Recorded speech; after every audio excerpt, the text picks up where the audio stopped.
Okay. All right. Good evening, good afternoon, morning, whatever it is for you.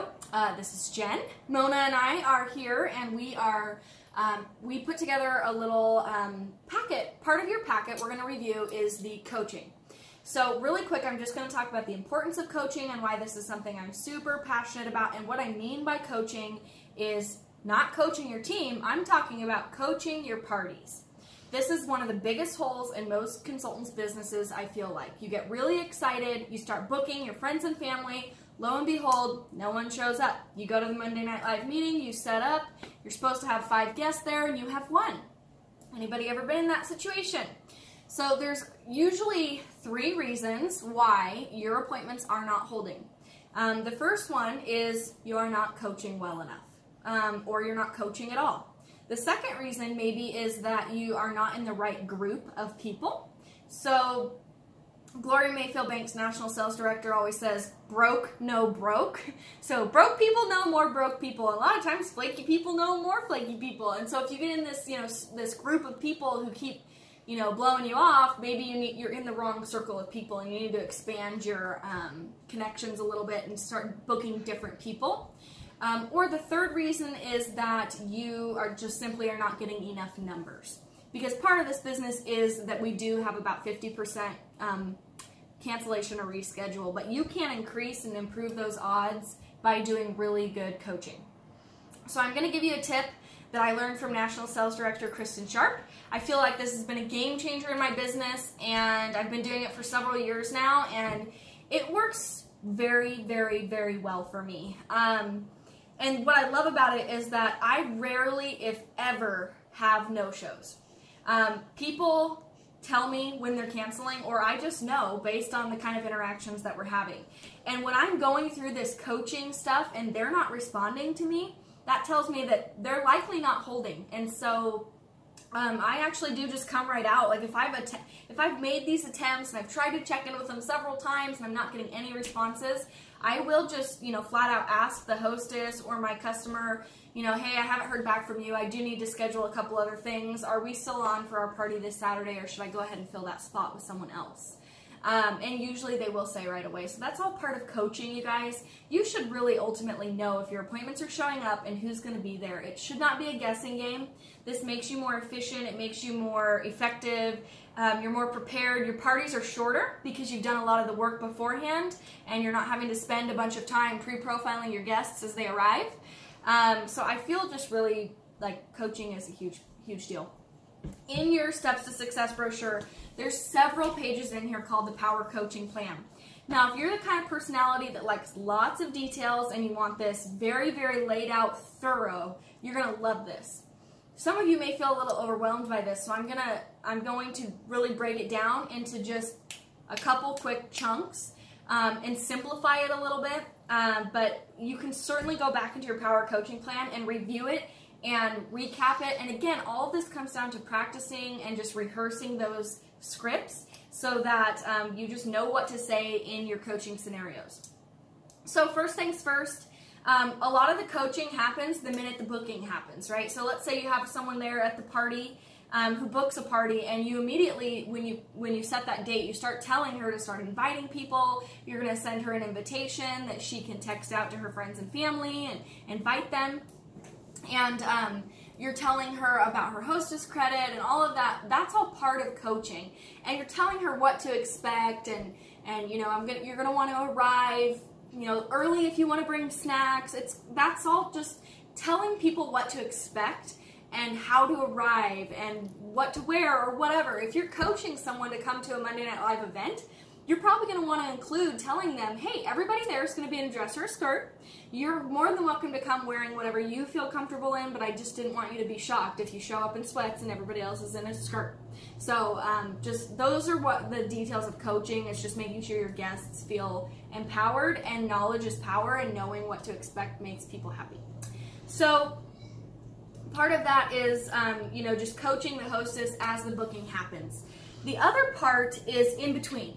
Okay, so between the time you book and the time the appointment is supposed to hold, you hopefully that's a relatively short period of time. We don't want to be booking for 3, 4, 5, 6 weeks out because your cancellation rates are very high at that level. So I recommend booking your appointments tomorrow or up to 2 weeks out. Because further than that, they really do tend to cancel a lot more often. So the further out that the appointment is, the more coaching you have to do. Okay, because you're going to have to do a lot more to maintain that you remind them that you're on their schedule.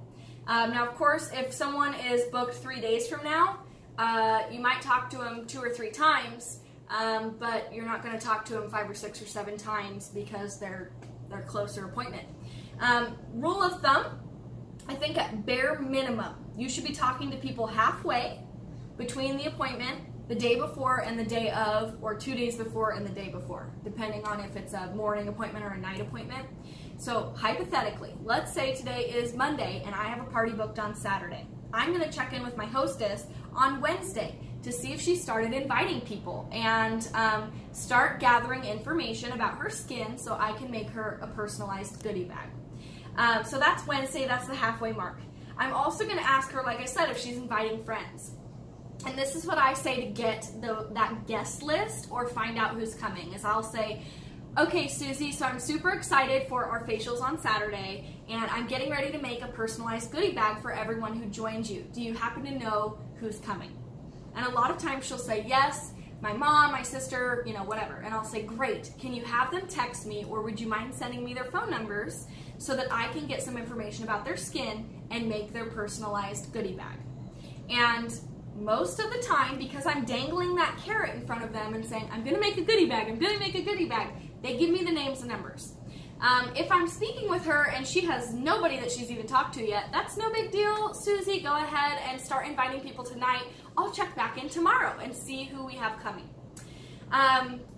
And at that point, she'll either text me her guest list or they'll start texting me. A lot of times now I'm having them just text me to RSVP, and then I start pre-profiling and getting information about their skin.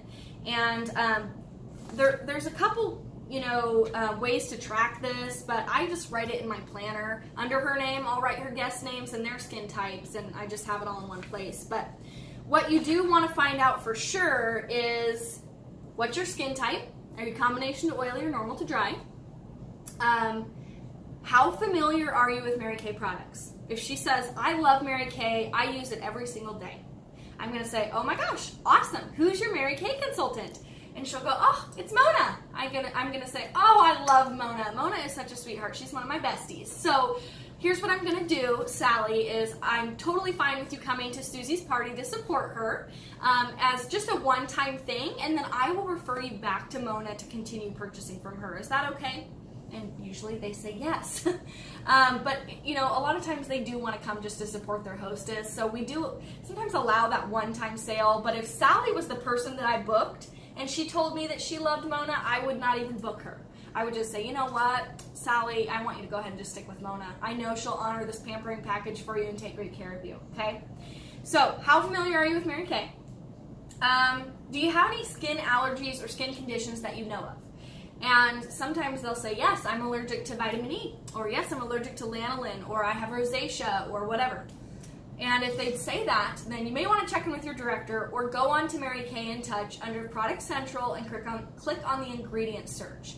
And you can find any ingredient and any product that contains that ingredient to make sure that they're not using those products at the appointment, okay? If you don't know what to do, call your director, okay? But what's your skin type? How familiar are you with Mary Kay? Do you have any skin allergies or skin conditions? And then last but not least, Sally, if you could change anything about your skin, what would it be?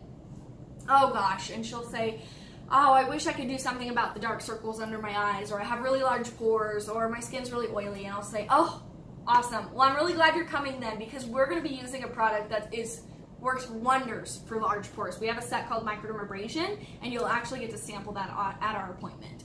Or I'll say something like, oh, Sally, great, I'm so excited that you're coming, because I'm going to make sure that I'll tell you more about some of our specialized products for skin discoloration when we get together after the appointment. So I think I may actually have something you might like. So can't wait to see you. And now they're kind of engaged in that you're doing something personal for them, right? So those are like the 4 main questions that I pre-profile and get from every single guest that's coming to the appointment. Let's say hypothetically the hostess is not wanting to give out these phone numbers. That's okay. I'm going to gather her skin information. I'm going to make her personalized goodie bag, and I'm going to send her a picture of her goodie bag and say, okay, Susie, I got your goodie bag ready. I'm so excited for our party on Saturday. Let me know if your girlfriends want to go ahead and get in touch with me so I can make theirs too. And so you have a halfway mark on Wednesday. I'm going to touch base with her to confirm and remind her, maybe gather up any last minute details from her the day before on Friday.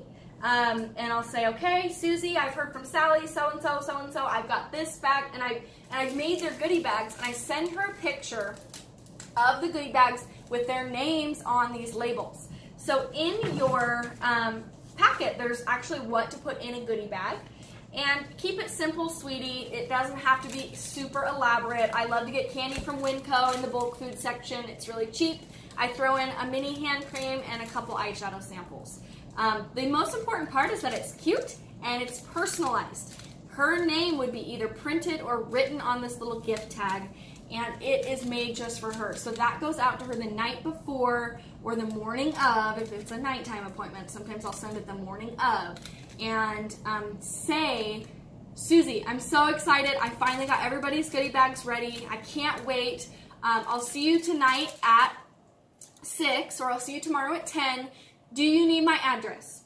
Or can you arrive about 10 minutes early so I can match your foundation? I always end my text messages with a question so that I get a response from them. Because if you just text them and say, okay, got your goodie bag ready, see you at 10, there's no response that's required to that, so I don't know if that's a confirmation from them, right? So I usually end it by saying, can you arrive about 10 minutes early so I can match up your foundation and get your color selected?